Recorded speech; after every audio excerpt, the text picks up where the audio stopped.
Hey there, and welcome back to Catalysts, the leaders shaping the future of learning and growth. I'm your host, Jacob Ratliff, and this is the show where we spotlight the bold thinkers, builders, and leaders who are really driving the change in our industry. And today I'm joined by DavidLee Richardson, who is the head of organizational leadership development at Harris and Harris.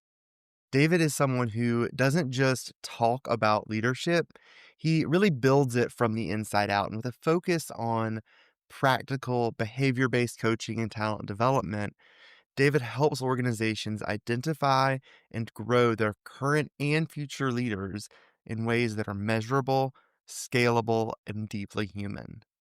I'm so excited for our conversation today. David Lee, thank you so much for joining me.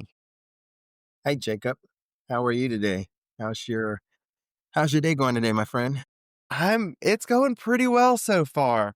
It's a little bit toward getting towards my afternoon slump, so I'm fending that off with some hydration right now. Not caffeine because it's too late in the day for that. I got you. I got you. So I always like to start with, one of the kind of big central questions. I've seen you mention that you focus on growing both current and future leaders. And I'm curious, what does that look like in practice? That's a really good question. And depending on how you tackle that question, it could be very complex or it could be very simple. Um, so if you're thinking of it from an internal perspective, let's say if you're working as an individual contributor within a local company.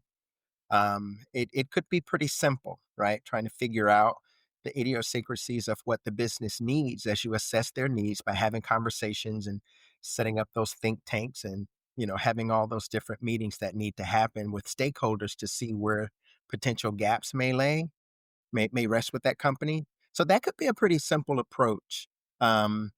But if the landscape is a little bit different for you, if maybe you're working as a consultant from a consulting perspective and you have multiple clients where, depending on how that company is structured, those needs and how you address filling those needs, from a leadership perspective could be very different, right? Um, so I'll just say for me, I'm fortunate in that I work within a company that has multiple locations, right?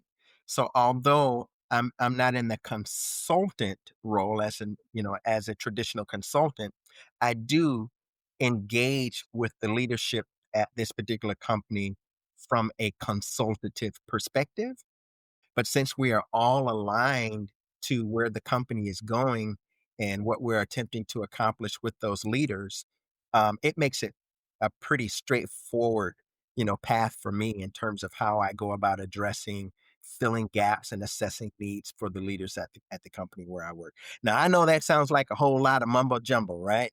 Because it's a pretty easy question you ask. And I gave you a pretty rounded out answer.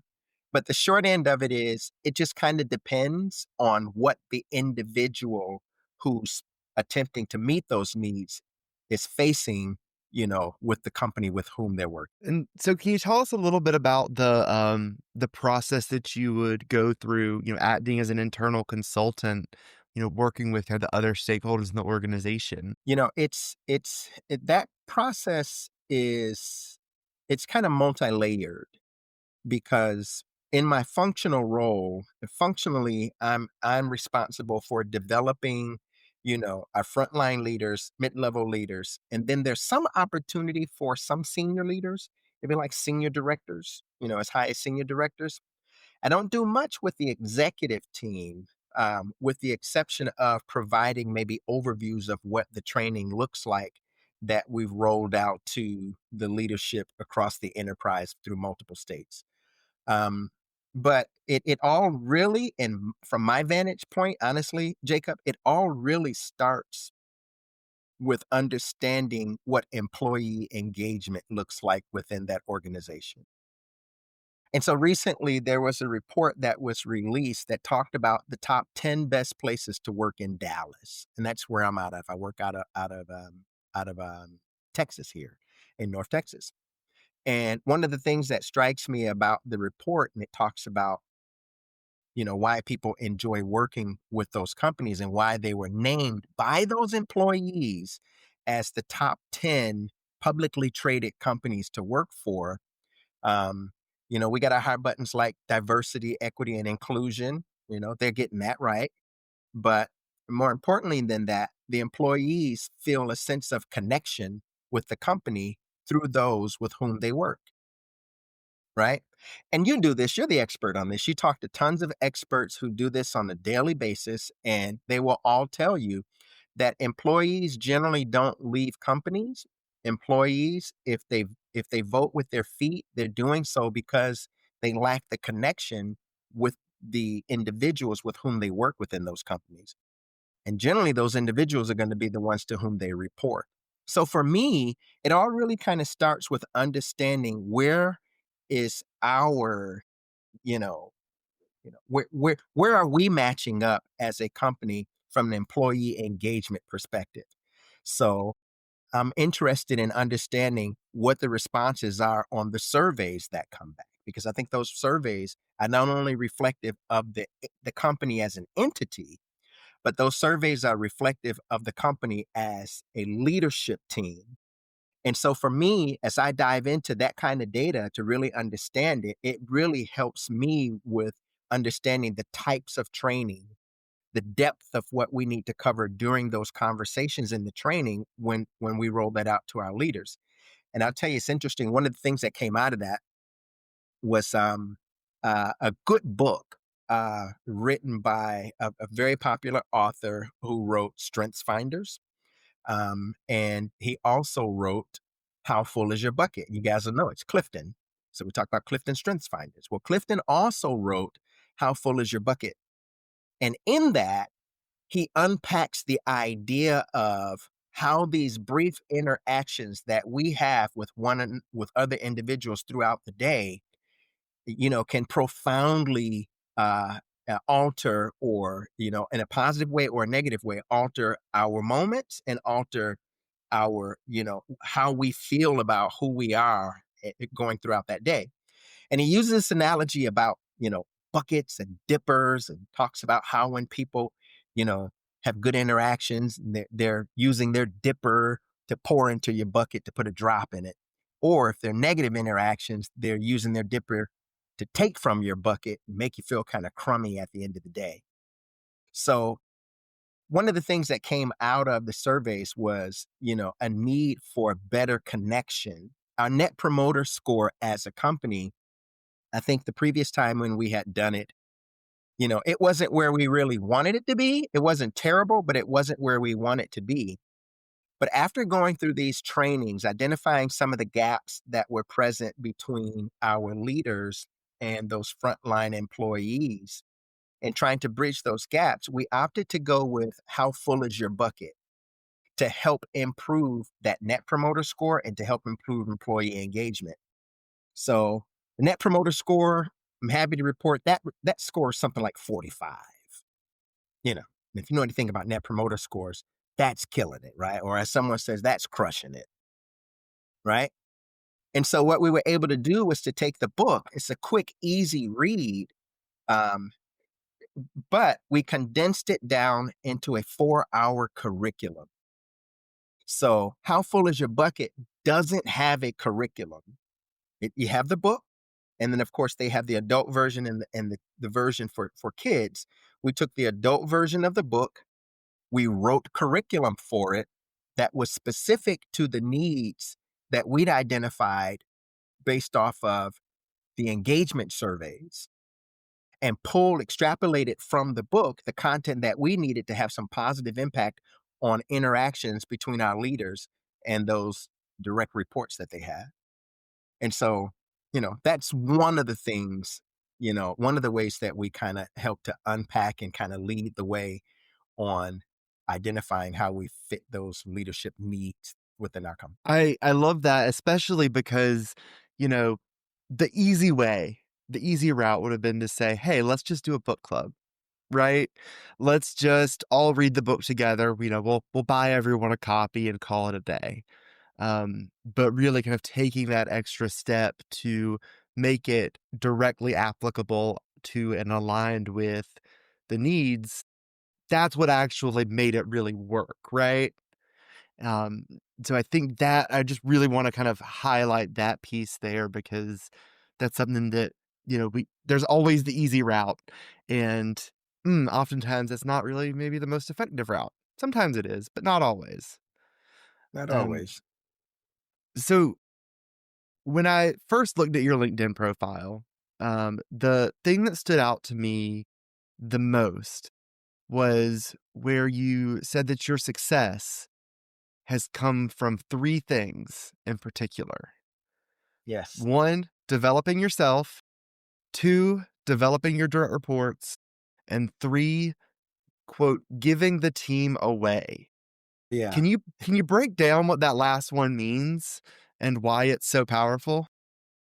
Yeah, and that's probably for me, when I had that moment, and this kind of understanding comes from years of experience in working with individuals and working with teams, whether they're small teams or large teams. So I was fortunate enough where I worked for this ministry, and I was a national sales manager for this ministry. This is where this comes from. And I mean, we traveled everywhere. We traveled nationally and internationally. And, so I had a team of volunteers, some to the tune of, I don't know, it's a couple hundred, right? Because you had people who were across the country and some that were internationally. And then my small nucleus of team that got paid, that was about 10 that helped me do what I do.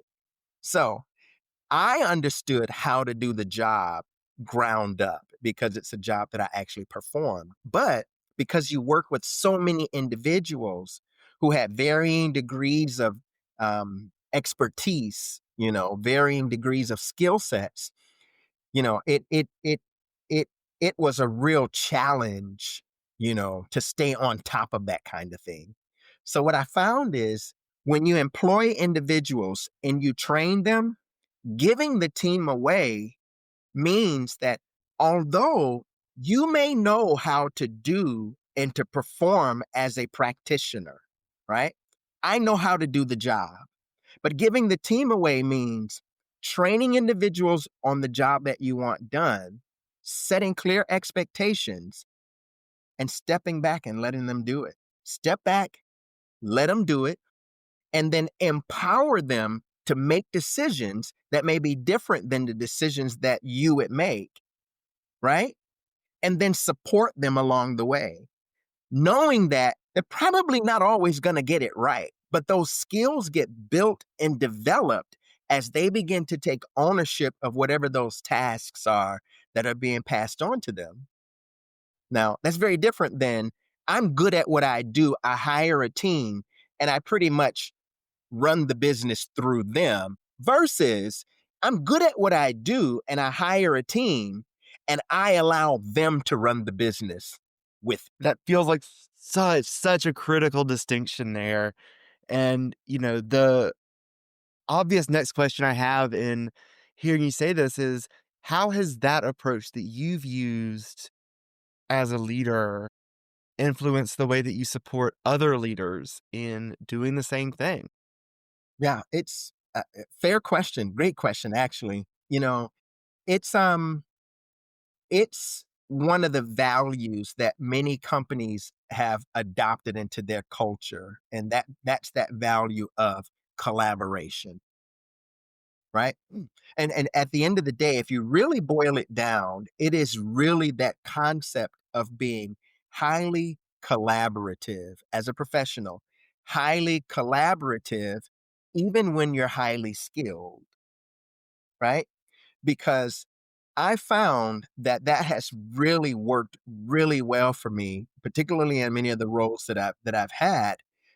Because let's say in the learning and development space, when you're developing content, right? And every content developer knows this to be true. It's that it's better. to develop content from a collaborative perspective than it is to develop content within a vacuum. Because whatever content, whatever curriculum you develop, it's probably not going to be as good as it would be if you included those other leaders, which is the part B to your question. How do you tie in those other leaders with helping them to take on this same type of approach? I found that when you really validate the contributions that others have, you validate their perspective, you validate their experience, you validate their expertise, even if it isn't what you would necessarily do, if even if their approach isn't necessarily exactly how you would approach it, the buy-in that you get from the end product, I mean, it's immeasurable, right? The buy-in and the benefits of the buy-in, they just I don't know. I mean, it just speaks volumes about the type of culture that you have when you're infusing collaboration into whatever it is that you're doing, and you're giving that team away, right? And you have other leaders who are adopting that same process. This is really, really helpful to hear because I think no one will disagree that being collaborative is generally a good thing, right? It is a quality that we should all have. Um, and what you're saying here is actually giving us a lens or a peek into why that's actually the case. You know, not just taking it for on face value that being collaborative is important, but actually saying like, hey, the results you're gonna get are gonna be of higher quality. Now, my question is, because I want to dive into this a little bit more, I think so many of us would say, we're collaborative. I'm a collaborative person. You're a collaborative person. And we think that's true of ourselves, myself included. This has been something I've struggled with. And then if someone observes my behaviors or I observe someone else's behaviors, I might say, ooh, they don't actually seem to be that collaborative. So, what would you say to that person, to me, to all of us who view ourselves as being collaborative, but might have some room for improvement? You know, it I want to do a little bit more unpacking. So Okay. this is I'm glad that you're kind of putting a tent here, right? I would say that you'd have to be highly in tuned with what's going on with those stakeholders, with those other business partners, right? You have to be highly in tune. You have to be pretty sensitive to those subtle type of movements that happen in those kinds of relationships. And so you can always read the room, and get a pretty good gauge of where people are that you're working with if you sense that you're collaborative. So if you say, I'm collaborative, and you have individuals who not only validate, right, your contributions, they validate your contributions, they validate your expertise as a leader, but they're also seeking you out. Because there's a big difference between saying that guy over there is good versus, hey, I'd like to work with you because I enjoy what I get when we work together. I enjoy what I get. I enjoy what I experience when we pull together on a project, or when we talk about a problem, or when we're trying to solve, some, some issue that we're facing with the company. So if you have individuals who maybe take that extra step, and you have to be like kind of aware of where people are when it comes to that. If they're making that extra step of going beyond just giving you accolades, because some people may have one reason or another for why they do that, and they take it even further and demonstrate, right, through action, right, an approach that includes you, and maybe you're not the one initiating it. That's a good indication that they see you as someone who can be worked with. They see you as someone that they can come to. They see you as someone that they enjoy partnering up with. So I would say you just have to be aware of, in tune with business objectives, and how The company is moving forward to accomplish different things. And if you're being included, intentionally included in those conversations and in those initiatives. So I think that that's a good way to determine the level of your collaboration. And I'm hearing several pieces to this. I'm hearing that it's about showing up and hearing others' perspectives, and you mentioned that, a few seconds ago.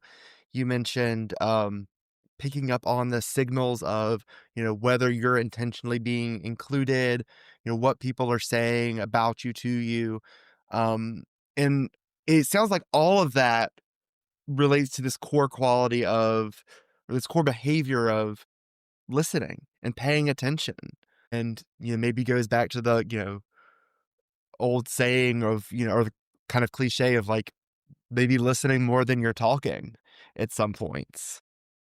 I think that's something we could all all learn, but Yeah. but Yeah. actually paying attention and tuning in, to all of these signals that you can pick up on. What you're talking about is it's one of the fundamental um fundamental foundational pieces to credibility. Most individuals have a really good understanding of what, you know, integrity is, right? Because integrity is how I view myself, how I feel about myself. I know that I am in private this same person that I am in public or not, right? I understand my level of integrity, right? But credibility is almost only defined from the other person's perspective, from other individuals' perspective. And so when we talk about building out leaders and providing good frameworks that they can really lean into and feel that it's a value to me, because my schedule is, I mean, it's super busy, right? And that's what it's going to be for leaders. My schedule is busy. I have reports, I have direct reports, I have deadlines, I have deliverables, and maybe I work on mission critical type initiatives for the company, and maybe I have clients that I'm responsible to, and I just have a lot on my plate. So from a credibility standpoint, I need to be able to believe, I need to be able to look at you and feel some sense of trustworthiness, some sense of that I believe that what this person is saying is true. I believe that where this person is, in this conversation, that they're in a good place. So when we talk about credibility, credibility talks about, establishing good frameworks for relationships where the individuals that we're engaging with feel like we're pretty trustworthy, right? And to your point, feel like we're listening. Mm, Because if we as leaders are engaging with leaders who really feel like they are being heard, you were talking about listening. If we're engaging with leaders who really truly feel like they're being heard, the productivity from individuals who are in that headspace just skyrockets because I feel heard. I feel like you're listening to me and you're beyond the listening, right? I feel like I'm being heard. And when I feel like I'm being heard, I feel like I'm valued. Now, feeling like I'm being heard, that may be personal to me, but feeling like you hear me, you're listening to me, that's credibility on your end. That is how I'm assessing whether you're credible or not, whether it's worth my time to give the additional, you know, I mean, we're all are punching that clock, and some of us, we haven't seen the clock in ages, right? We just work until the work is done. Well, what's going to give me that extra energy just to push past 5, push past 6, push on over into 8 o'clock at night, working on a report, customizing it, not because because I was lazy and didn't get the things done that I needed to have that report ready for the meeting in the morning, but just simply because I've been juggling a lot and dealing with pop-up issues, employee related issues that just took me over time. And now here I am. I got 3 hours left in the day. It's 5 o'clock. Well, I'm going to work on this from 5 to 8. So if I really feel like I'm working with a group of leaders or a leader who's listening to me, who hears me, who validates me, I ascribe credibility to them. And you pretty much can get from me whatever you want. I'll work night and day to make sure you have what you need. And it's going to intrinsically motivate you, much more than some sort of, we like, right. We know that extrinsic motivation, like, compensation, financial compensation helps motivate, but isn't going to help get employees to take that extra step like you're describing. It Yeah, really comes down to, I hear absolutely. what you're saying, that credibility piece. Yeah, So absolutely. one thing we talk a lot about on this podcast is, the future of learning and growth. So I always like to ask, I'm always curious, what leadership capabilities do you think are going to define the next generation of high impact leaders? With the steam that AI is gaining, and I struggle with even framing it that way because I think AI is here in such its present state. It's here. It's showing up in such a big way that I don't think we really have fully comprehended, the impacts of AI, that technology in our lives today. Many are stating that, well, we still need that human interaction. And, I attended a conference not too long ago. They talked about symbionts, and how those things are, becoming so lifelike that it's really hard to tell the difference. And when you look at the progress that AI has been making, over the last few years, its ability to really connect is increasing, I think, at an exponential rate. So I think that in order for us to be competitive with that next rung of employees, because we can employ AI, I think we should be thinking along those lines. I really do. I think that it's going to be really important for us as leaders and as budding leaders to be empaths, right? To have that ability really to connect with people, to really truly to connect with people.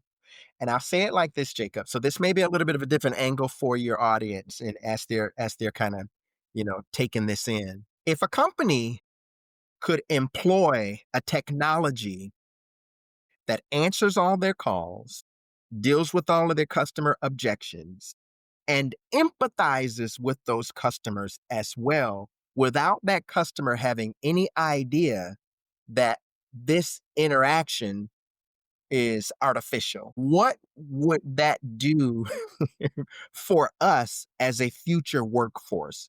What would we need to be thinking about? Right. So I think in that we have to be really good at connecting with people and being empathetic, right?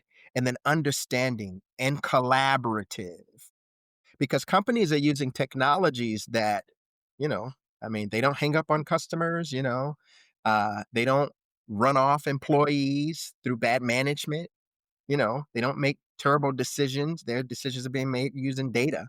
And so I think that we have to be really good with understanding that kind of data and then being able to engage using the one thing that makes us different from the technology, which is that human touch, that human element. We got to be better at who we are. I love that angle because it's one not too far off of that, that I've thought about, which is, very similarly in a situation where a company can employ AI and say it's only 75 or 80% as effective as a real human doing the same job, but the company can achieve that 75, 80% at a mere fraction of the cost, right? What are the impacts of that? And that's not too far off from where we are now. So it's certainly something we need to be thinking about. And yes, it does come back to that kind of key quality of empathy and being able to So, connect. well, the industry says that part of the skills that are going to be needed for the future are people skills. They're calling them people skills. I think in the past we called them soft skills, but the industry is showing that out of all of the different needs that we're looking at when we talk about leaders. There is a report out there. I can't remember if it's Gallup or who the organization is, so you have to forgive me. But they list out about like 7 or 8 different disciplines that they were looking at, and the one that topped them all was people skills. It's people skills. We're gonna have to really pack on skills where we're effective at having decent conversations, where we're effective at being collaborative without offense, right? Where we're effective at being able to read people emotionally, right? And then being able to engage them in ways that are not offensive, right? With our changing culture, where we are able to swallow even some of our own personal convictions and live in a world collaboratively with others who may not share our same convictions, right? So we're going to have to be better at being human, you know? Yeah, absolutely. And what a note to end this conversation on, right? Better at being human. I think that's a goal we can kind of all aspire to and work towards. Um, so my last question, it's an easy one, don't worry, which is for people who want to connect with you or follow your work online, how can they do that? Where can they find you? The easiest way is on the world's largest professional platform is LinkedIn, right? You can find me on David Lee, and I'm under David Lee, one word. Richardson's the last name, so you can connect with me on LinkedIn. They can also connect with me on davidlee.ai. So they can reach out to me there as well, or they can send me an email, davidlee@davidlee.ai. I'm available. They can look me up. Just Google me, David Lee. Excellent. I And I'll got a make book out there. Yeah, I got a number one best-selling book out there. It's Sunday Morning Stick Up. That one, just Google it. It's everywhere. You can get me there on Amazon and Books a Million and any place books are sold. Yeah, excellent. And I'll make sure to throw those links in the show notes so folks can find them pretty easily. Thank you so much for our conversation here today. Thanks for, your time, sharing your philosophy, and really a look into the practical ways you're helping organizations. It's Jacob. been an absolute pleasure, and I'm so excited to share this episode with our listeners. Well, I've been enriched today just participating on this wonderful platform. I pray that the wind be at your back and the seeds that you're planting in the ground, they be like that mustard seed. They just grow, grow, grow, grow, grow, and continue to grow beyond your wildest dreams, my friend. Much Thank success to you. you. And, if today's conversation got any of you listeners thinking about, how your own online presence and visibility could really help you show up like David Lee is here, and, attract the kinds of opportunities you're ready for, feel free to reach out to me as well. But either way, make sure to subscribe to the channel and connect with me on LinkedIn. I'll put the link in the show notes for that as well.